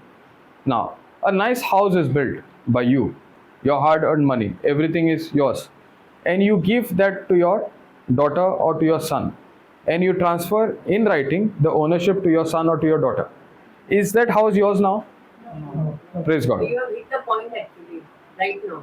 Thank you so much. Holy Spirit is talking to Holy you. Spirit, yeah. My Holy Spirit is same Holy Spirit. Yeah. So, what is happening here? Let me continue. You pay attention now, the Holy Spirit is talking. Yeah. Praise God. So, the house is not yours. The house was not mine, was built by my father or my mother, but the ownership and the management and the title and everything now is given to me. The house is mine. Yes. Praise God. Even though it was not mine, it is now given to me and the title is transferred in my name. Now by default, whoever's title is there, it belongs to that person. The title is in my name. Correct. Praise God. Now after few 6-7 months, I mess my house and I call my father. Hey, listen, the house that you gave me is in bad shape. Come and fix it up. Praise God. Will you do it? It says in your name. So you make sure that you spend so much on whatever is required. I'm not going to spend. I have given your share. Now you take full management and full ownership of that house. Praise God. You know what we do with God? Yes, right. You gave this house, this earth to me, and there is now COVID. Please take this COVID away. Praise God. Who created this COVID? I. Mismanagement of men on this planet Earth. Now, it's not that God is, that's not God's nature that He will not come and help you, right? God's nature, if I want to understand, when He created men, before He could have the foundation of this earth, He always had a plan B, that was plan A, to send His son Jesus, right? That means He always have a plan for me to bring me out of that trouble. And that plan is in Jesus. Praise God. The plan is activated when I open my mouth and speak the written word of God. When I'm opening my mouth, the written word of God, I'm allowing God to interfere in my life legally. Praise God. That's called prayer. Prayer is allowing God to intervene in my life legally. Praise God. To put things or to help me to put things in order. Praise God. I messed up my own life with my own lifestyle. Praise God. The person has drunk so much alcohol and the liver is not functioning and is asking God to heal. God is now giving that person a strength first to deal with that situation or that habit of alcoholism. Because man does not have the ability or his own will to deal with that bottle or deal with that alcohol. Now God is giving the person grace to deal with that situation first, to not to drink from that bottle. Praise God. In other words, God is giving him the power to say no to that alcohol. And when the person is getting trained, that means in that humble nature, he is agreeing to the written word of God. That's where the transformation and the healing and restoration come in that person's life and through that person in the life of others. That is what prayer does. God cannot intervene in my life directly just because He is love and He wants to do things in order. He is constantly thinking of you and me. In His mind, in His thinking, He is constantly thinking of you and me. He is mindful of me. What is mindful of me? His mind is always filled with good things. And that mind is in me. I have the mind of God who thinks about me, who loves me. Praise God.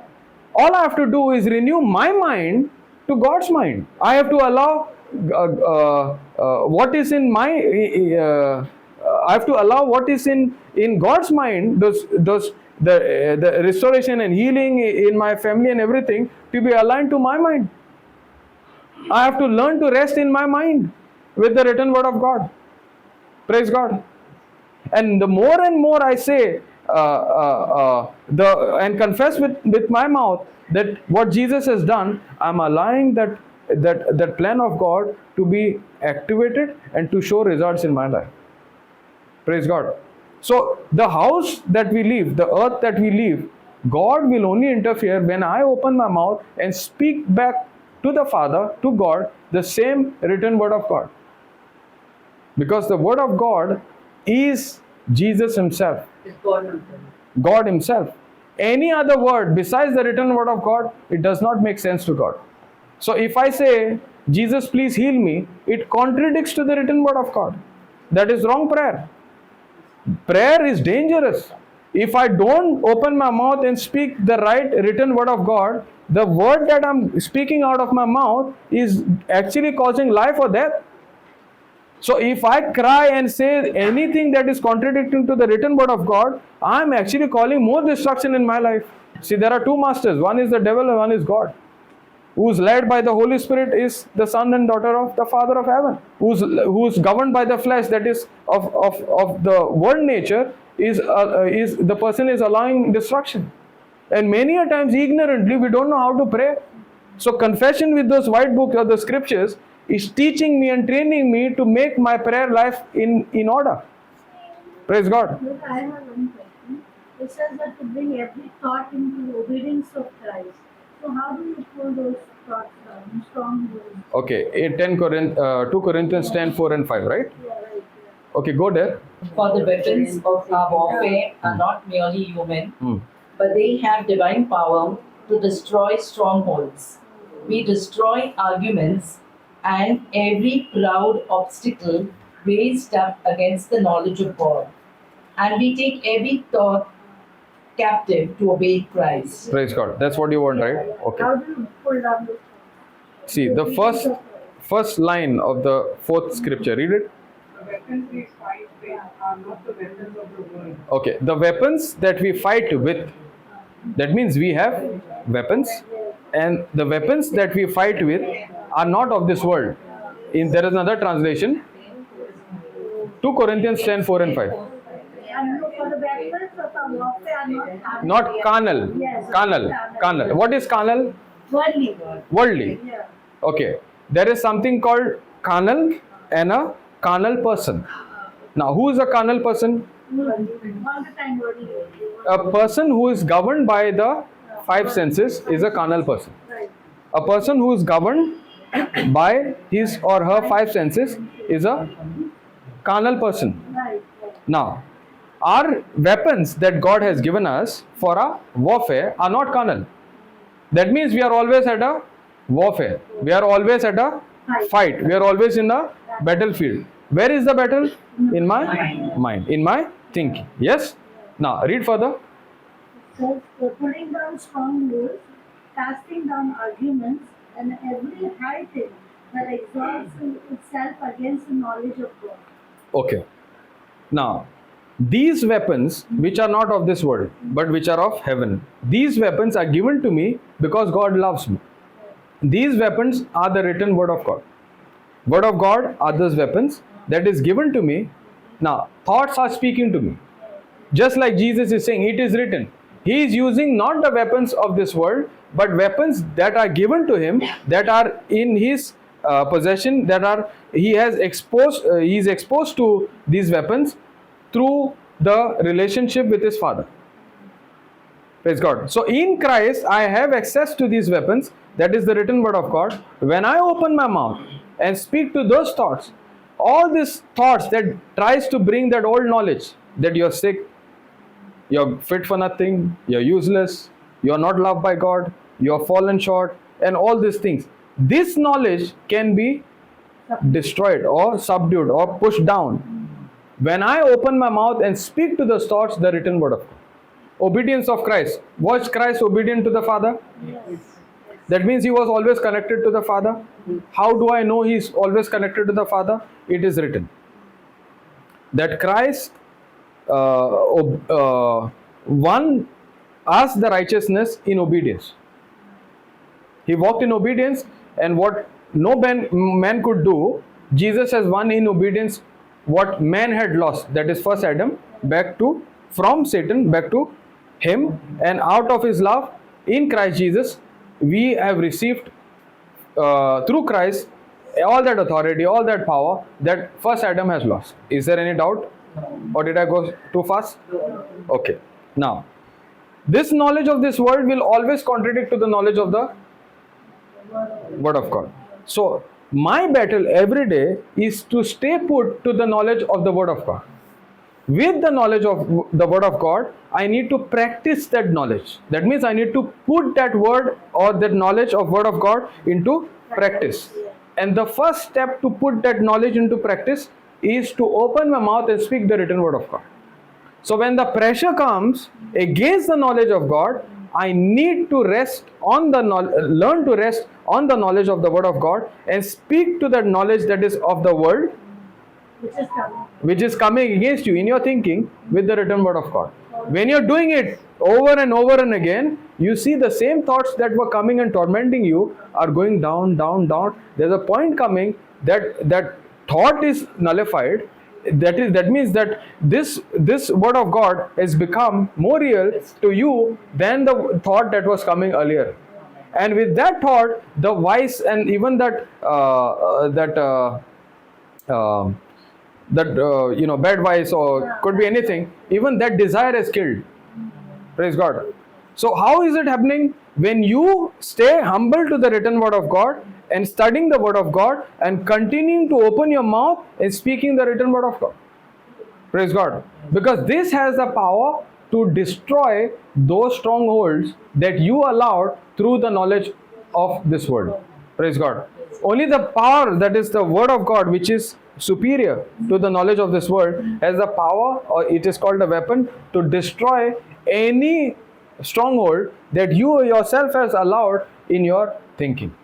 Praise God. For example, because I had acidity, anything that is spicy, those things are talking to me, and I have allowed those thoughts to talk to me, and there is a fortress in my thinking. I cannot eat anything spicy. Praise God. Are you with me? Yes. Now, there is another knowledge that is coming from the word of God, that God has blessed my food and He's blessed my water, and He's taken every sickness from my midst. It's in Exodus 23.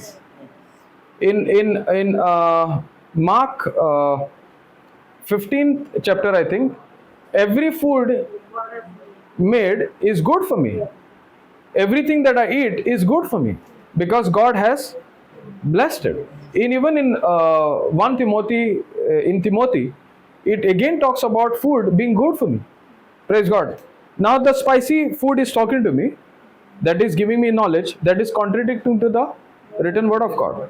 Now, for this old knowledge has become a stronghold in me. Praise God. It is suppressing me. It is causing me to depression because I can't enjoy food, right? If somebody is enjoying good spicy food, they are saying nice. I can't say even nice because I don't want to try it, because I have a stronghold with regards to any spicy food. It will trigger acidity. Praise God. Now, how do I fight that? First, I need to train my tongue with the written word of God. So every time I am served a spicy food, I open my mouth and say, the word of God says, every food is fit and good for me to eat. And every food that I eat, even this spicy food, is good for me to eat, because it is written. Now I'm training what? My mind to be aligned to the word of God rather than paying attention to the food that is talking to me. Praise God. Now it needs training. It needs training. So every time I'm saying, before having breakfast, lunch or dinner, I'm saying these words. In other words, I'm calling a fast against those thoughts that were coming against me. I'm replacing those thoughts with the written word of God and having godly thoughts. Now these thoughts are destroying those old strongholds that were already there, which I myself allowed over the period of time. Praise God. And slowly now I'm started having spicy food. I'm enjoying it and I'm countering it with the written word of God. And I've realized this food, 23, 25. Now this spicy food, I've realized, is not causing any trouble in my stomach. How is that? Because my mind, my thinking is renewed that every food that I eat is already blessed for me. Every food that I eat is good for me. Praise God. And in fact, every sickness that was there in me, according to Exodus 23:25, is taken away from me, because God sent His word and healed me. Praise God. By the wounds of Jesus, I'm healed. I'm countering all these promises. I'm using against my own thinking, against my own old knowledge. Now, those fortresses, one by one, is dismantled and destroyed in my thinking first. Mark 7, go to 15. 14, 15. I get confused with 15, 7. Then he called the crowd again. Then Jesus called the crowd to him once more and said to them, Listen. Read again. Then Jesus called the crowd to him once more and said to them, "Listen to me, all of you, and understand. There is nothing that goes into a person from the outside which can make him ritually unclean. Hmm. Rather, it is what comes out of a person that makes him unclean." Praise God. Then read in the bracket. When he left the crowd and went into the house, his disciples asked him to explain this, saying, Hmm. "You are no more intelligent than the others." Jesus said to them, "Don't you understand? Nothing that goes into a person from the outside can really make him unclean, because it does not go into his heart but into his stomach, and then goes on out of the body." In saying this, Jesus declared that all foods are fit to be eaten. Amen. Praise God. Good to be One thing, Yeah. in my case, body case, calcium is high. Hmm. So palak nahi khana, milk mat khana, ye mat khana. So this can be applied to me. Yes, it can be. I'll give another scripture. Let's finish this and we'll come there. Okay. Sorry. No, it's okay. It's okay. Praise What God. about people who are having diabetes? They say don't have sugar. Same. I'll come there. Timothy, which was Okay, 1 Timothy 4, I think, or 1 Timothy. Okay, 1 Timothy 4:4. Everything that God has created is good. Ah, Nothing is to be rejected, but everything is to be received with a prayer of thanks, because the word of God and the prayer make it acceptable to God. praise God. That is sanctified by the word of God and prayer. Sanctified. Sanctified is set apart. Okay, no. When the food is in front of me, this I still do it. Okay, practically I do it even now. The plate is in front of me. I say, Lord, you have blessed this food and you have blessed this water. And according to the word of God, I come to an agreement. And I thank you, this food is agreeing to me. Every food that I eat simply goes in my stomach and then goes out of my body. It does not affect my physical body, it edifies my body. One. And I agree because my digestive system is healed by your wounds. By your wounds, I'm completely healed. I'm healthy. Praise God. Now, it's not a, how do I say, it's not a method that I follow. The Holy Spirit leads me. There are so many scriptures. I've taken about 3 or 4. But as the Holy Spirit is leading me in that relationship, He gives me the right word at the right time. Praise God. Now, if you notice there, that nothing that goes in a person that into inside. now, but only that is coming from the heart. Now, what is in your heart? Is it faith or fear? If it is faith, it will benefit. If it is fear, it will destroy. So when I'm confessing out of my mouth the word of God, it is settling something called faith in my heart. So when I speak this word of faith to the food, when I'm about to eat food, or while I'm eating food, or even after eating food in Thanksgiving, I'm releasing good things or life-giving things out of my own mouth. Praise God. Now that's my relationship. Okay, you can practice it the way you and the Holy Spirit wants. Right? Can you repeat that sentence, sir? Say that again. What do you want me to repeat? Okay, so it's a different. Okay, let's say I have a spicy thing. Okay. Now just because I have to practice, I'm not deliberately having. Okay, you give me some chilies, I will not have it. Praise God. Because I don't like chilies. Why should I have something that I don't like, right? But if you give me something like a sorpotel, I will surely have it. Because I love it. See, just because the word of God says, even if you drink any poison, it will not harm you. I will not try something, right? I'm not enjoying chilies. Why will I eat chilies? Because I have to test that. No. I'm going to a house and there is nothing else sweet, but everything spicy. Can I remain hungry? I can't remain hungry. I need, right? But in that house, there is all spicy things. Now, the thoughts are speaking to me. All this that is offered to you is spicy. What will you eat? Now, I'm speaking to those thoughts. God, I agree to your word and I thank you that every food is good for me to eat. Praise God. And I believe and agree that this food is created by you, and I agree everything that you created is good for me. So now that I eat this good food, it is edifying me, and then it is going out of my body. Praise God. In different ways. I can't repeat the same word. But that is coming out of my relationship with God. You can use different words, but let it be aligned to the written word of God. This is for allergies of food also, like Acidity. allergies for food. Certain kind of food you can't eat at all. Yeah, like certain things. Some can't eat peanut. Yeah. We'll all three. We will give another scripture. We will give another scripture. We will understand that, and you will be set free right now. Praise God. As you understand it, pay attention. Brother, do we have to take a word of God and say, or we can make a general prayer? You have to base yourself or prayer with the written word of God. Anything that is not aligned to the written word of God will bring destruction. Only the word of God is life. Like how we say grace before meals, that is not enough. Say that. Bless us, O Lord, and these thy gifts, which we are about to receive from thy bounty through Christ our Lord. Amen.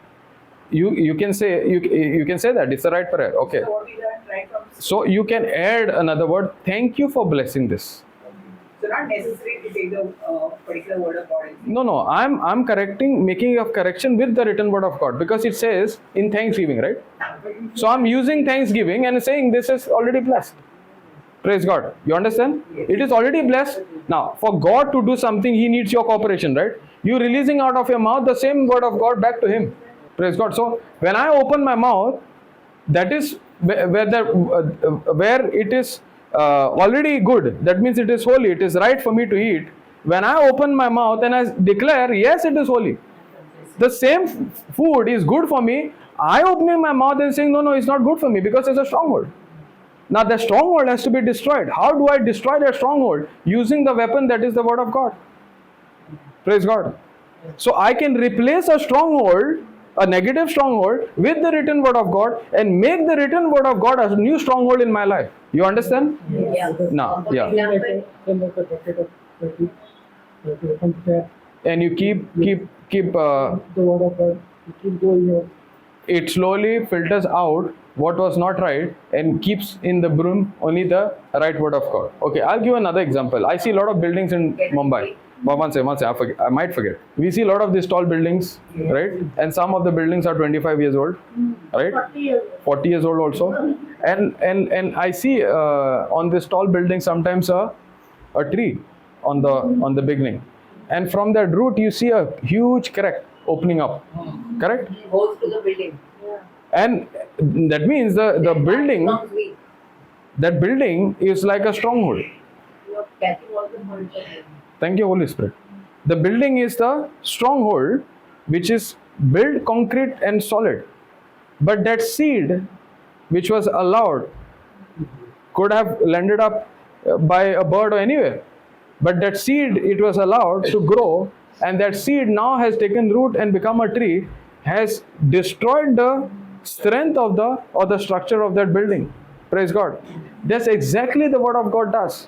No matter how deep or strong is your stronghold, be it around any wrong knowledge, the word of God, when it is allowed, practiced and followed and meditated and pondered, that power of God, that seed of God has the power to destroy that negative strongholds in your life. Praise God. Just to see the whole building, which was solid and concrete, cracked by one tree, one seed that developed into a tree.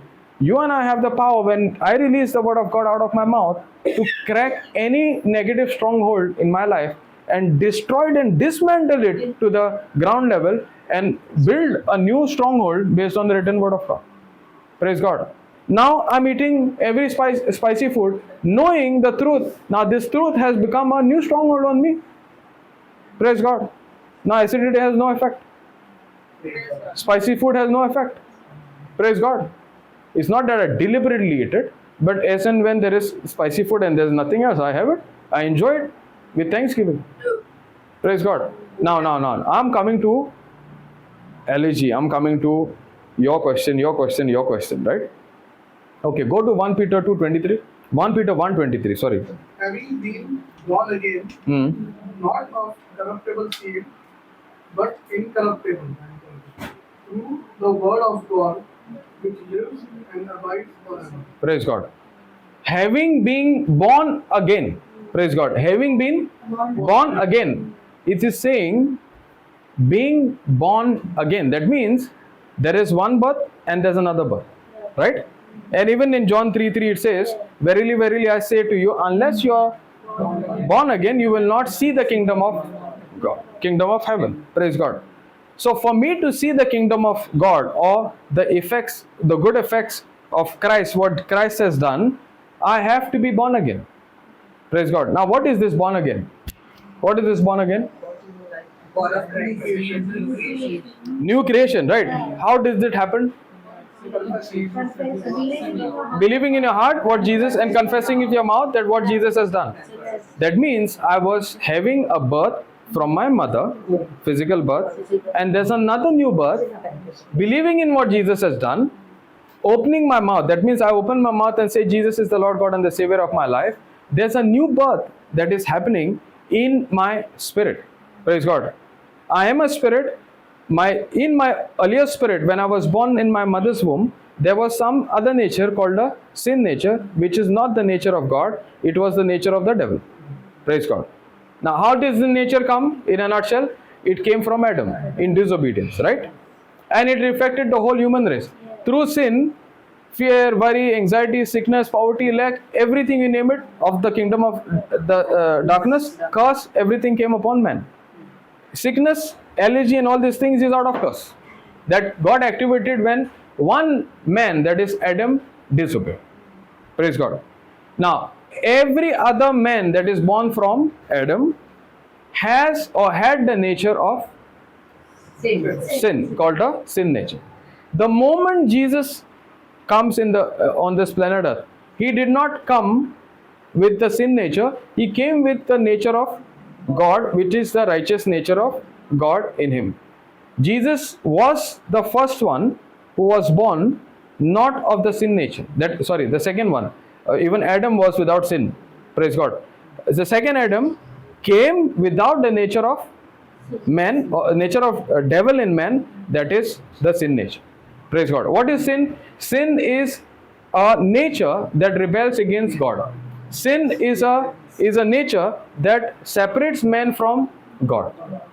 Now, Jesus coming on this planet Earth, he was conceived in the womb of the Mother Mary, Virgin Mother, with the power of the Holy Spirit. So there was no sperm of man in Jesus. Through Adam, because of his disobedience, anyone who is born on this planet Earth with the sperm of the Father had or carried the sin nature. But when it came to Jesus, there was direct the Holy Ghost. Praise God. There is no sin nature that passed through Adam, passed from Adam. It was God's nature that passed through the Holy Ghost. Praise God. 9 months later, we have Jesus without the nature of man, nature of the devil, that was the sin nature, but having the very nature of God in him, that is the righteous nature. When I believe that Jesus is the Lord God and the Savior, the sin nature that was in me, which I came from my mother's womb, is now dealt by Jesus. So sin that led me into the slavery of curse, sickness, disease is died in Christ Jesus. That means I am free from that slavery of allergy, slavery of all those sicknesses that came from the knowledge of the world, or from the nature of sin. If sin is no longer there, I am free from sin. I am dead to sin, I am alive unto Christ. Praise God. So when I believe in Jesus, this is exactly what happens. The sin dies, the grip of sin is no longer there. I'm free from that sin, I'm free from the consequences of sin, because Jesus did not just take sin, he took the consequences of sin in my place and died for me as a curse on the cross. The allergy and all these things was a result of the curse. Jesus took that curse and became a curse in my place, and he's redeemed us with his blood. Praise God. So what was lost by one Adam, second Adam wins as man and regains everything, that goodness, that very nature, and gives it to man. The moment I believe in Jesus, I'm born of the very nature of God. I'm born of the very DNA of God. I'm born of the very genes of God. Now, you may be born of your mother, which carried that diabetes, carried that allergy, or carried those sickness from your mother. But now I believe by faith, I'm no longer born of my mother's womb. Yes, I was born, but I'm born of the Spirit of God, or born of the Word of God, which is incorruptible, which does not have any allergy, it does not have any sickness, it does not have any lack in him. Praise God. When you open your mouth and speak this written Word of God, I am born of the incorruptible Word of God. I have the DNA of Jesus in me. I am born of God. That's that thought which is in your thinking, that if I eat this, it will bring allergy, will die. Praise God. I am born of God, I have DNA. I am born of God. I have the very nature of God. I have the DNA of Jesus in me. Praise God. In my DNA, I have the DNA of heaven. And I am born of heaven. And in heaven, there is no sickness. There is no lack in my body. Praise God. I've seen testimonies, some hormones are not even there existing in that person. When the person has confessed that their hormone is there in that person's body, and because now there is that hormone coming, everything in the person allergy is no longer there. Praise God. Because we are co-creators. When I open my mouth. Leg was created, no? Thought leg bada ho jata hai. So voice activation, na. So when I voice activate what I want to see, I speak. Faith happening. Believe faith happening. That's your imagination. You need to use your imagination that you're already healed. You're already having that those foods that were causing allergy. Praise God. That's a training until you have it. Praise God. Can I say, brother? For example, parathyroid adenoma. One. I don't know what is that. Adenoma is a tumor. Tumor produces calcium. Okay. Calcium goes below the eyes. I cancel what I say in the name of Jesus. Calcium below the eyes causes blindness. Calcium also goes in bones. So something to do with deficiency, is it? Increase of calcium. So in DNA of Jesus, there is no increase or decrease. It's a perfect balance. Praise God. So you say that I'm born of the Word of God, which is not imbalanced, it is in perfect balance. You say all electrical and chemical frequencies in my body is in perfect balance, in perfect harmony, because I'm born of the Word of God. Okay. See, it's all in my thinking. This thinking, this is my soul. As my soul is prospering, everything else in me will prosper. Okay, and Yes. Praise God. Yeah. And this becomes what is it? I forgot. Mountains melt as wax. In the presence of God. So when I'm in the presence of God, You worship. No, when you so when I'm not doing good, I'm not in the presence of God. no. That is Jesus takes a holiday. claiming for your disease. No, I'm claiming for the adenoma that mountains melt as wax. Okay, see, we are all in the presence of God.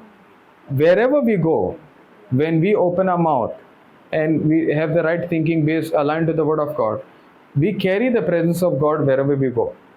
Praise God. The Bible says we are the light to this world, we are the salt to this earth. Praise God. That means we are not carrying my own light, I'm carrying Jesus in me, who is the light and the salt to this earth. Praise God. So where we walk, when we walk in the hospitals, the person has to recover. Praise God. Bible says the shadow of Peter healed. What is that? It is the very presence of God. So you imagine that you are not alone. I am the body of Christ. Jesus himself is in me, who is walking, and you are allowing my body as a living sacrifice to see this kind of results. Praise God. So we are taking just one scripture, so much to learn. I am the body of Christ. Praise God. Yeah. In cases where being a doctor, we see where hallucinations are. You are a doctor. Bodily doctor. Praise God. What I'm saying, hallucinations keep on coming. What doesn't exist, patient keeps on saying. We keep on training the parents to say, but every time hallucination comes, you have to attack or done once and finish. As long as the thought does not come, you have to keep speaking. Pardon? See, when the devil came, Jesus had to open in the midst of the pressure. Okay, that means 40 days he was getting trained. Yes? He was getting trained. When the pressure came, he had to open his mouth and speak the written word of God. Yeah. Correct? Did he stop there? No, we continue. He continued 2 more times. Right? But when he opened his mouth and again spoke the written word of God, did he flee? Did the devil flee? Did the thoughts leave? Yeah. When I say devil, the thoughts left? Yes, there is a time when the thoughts will no longer attack you in that area, because you have already built a fortress in you, in your thinking, with the written word of God. No, so that person को अंदर जो hallucination आते हैं वो zero हो जाएंगे when you are attacking. वो तो होना ही है, because the word of God is saying. But for the in that pressure, a person has to make the decision to continue, no? What if Jesus said, okay, you came now, second time you're coming, what to do now, God? Continuous, consistent, yeah. Ah, praise God. You know, one last scripture. I have something more to ask, but not in front of people. It's okay, praise God. No, you ask separate only, better. But your questions are teaching, okay? It's learning, praise God. I'll talk later because two things are there. Align with the word of God. No? Praise God. With the word of God, yeah. I spoke to you, no? Are you spoke to her also? No. Or it come to this address. Ah, praise God, okay. Not me. I have one question. Yeah. Romans 12 that you offer us as a living sacrifice, spirit, soul, and body. I say this every day in the morning to the Father. Okay, but now you explain to me as a living sacrifice, spirit, soul, and body. You offer ourselves. What do you mean by that? You have to be very I careful. wanted to know this. No, say that. Ask me again. Romans is a 12, sacrifice? yeah, What is a living sacrifice? Romans 12. Okay. Living sacrifice is every day die to myself and put the written word of God and practice the written word of God in our day-to-day life. Every day I say the scripture in the morning. See, saying is one thing and practicing is one thing. Praise God. You know, the world has taught us, once you do 10 standard, you have to go 12 standard. 12 standard and what is that? BCom or whatever. And then after that, MBA. You know, that means you bombard yourself with so much knowledge that you are recognized, right? But the word of God does not teach us that. Praise God. When it came to Mother Mary, what knowledge she got? Only 2-3 things. But she renewed her mind, no? With small things, no? We can renew our mind as long as we practice it and live that every day. Our life will be fruitful. Praise God. We don't need 100. Yourself, no? Every day is putting myself down and keeping Jesus on top. In other words, when I see Jesus on the cross, it is me, myself being crucified, and Jesus, who's given me life, the life that I'm living is Christ's life of Christ, that means Christ is living in me. So the more I keep myself crucified, Jesus will be allowed to live. That's praise God. Thank you, Jesus. No, wait. Let the second teaching over. Praise God. Yeah. If you'll have any question, then Now I have to say, except you, anybody has it now. You don't prepare anything what you're giving us now. Holy Spirit prepared me before.